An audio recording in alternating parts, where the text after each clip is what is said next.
There are days when I get home and I get into my bed and I just wish that I could start the day over. Things have happened and I've made some decisions, and maybe I was angry or short-tempered and there were some things that were said that I shouldn't have said. Maybe I made some mistakes, or maybe I just chose to do something by myself and to be selfish instead of doing something that I was supposed to do. Now, this doesn't necessarily mean that I can't take time for myself, but there's just days sometimes when I feel like that day was a waste and I just wish I could start it all over. But in reality, starting fresh isn't quite enough, is it?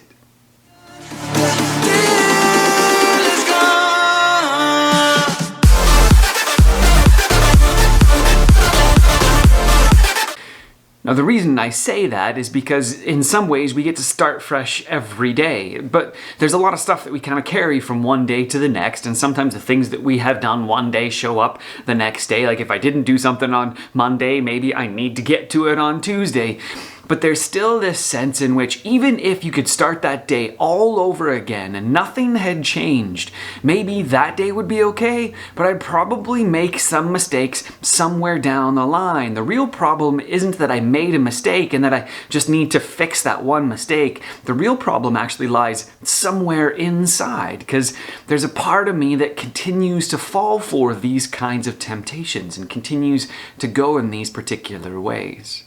You know this too. Sometimes you had a chance to start fresh, and then at some point you end up in the same place you were before. There's this really interesting story in the Bible in Exodus 33 that kind of speaks into this. The people have been freed from Egypt. They've been brought miraculously through the Red Sea. They're now in front of this mountain where there's this pyrotechnic show on the top. There's smoke and fire coming out of the mountain. Moses has gone up to meet with God.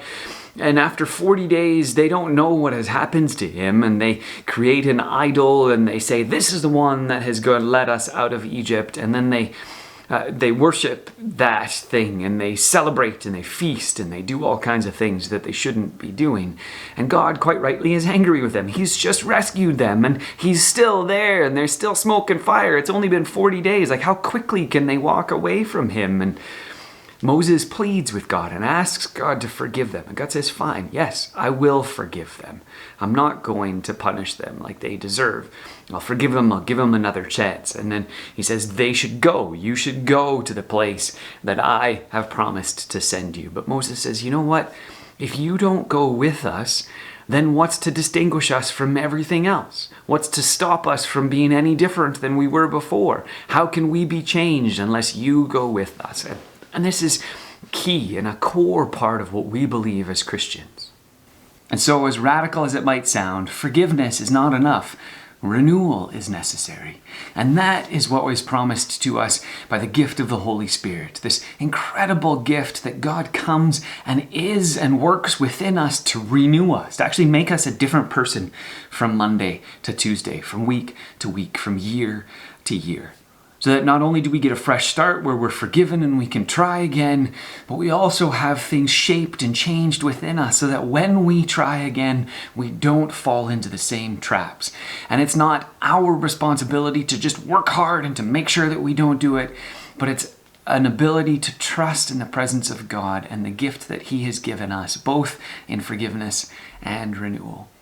And so if you feel like at the end of the day you need a fresh start, remember that is given to us because of what Jesus has done. But also remember that you need to spend time with Him and connect with the Spirit so that you can learn to understand its guidance so that you can become a new person that can take advantage of the fresh start. As usual, if this has been useful for you, I'd encourage you to subscribe to our YouTube channel, to like this video, and to comment down below so that others will be more likely to see this as well.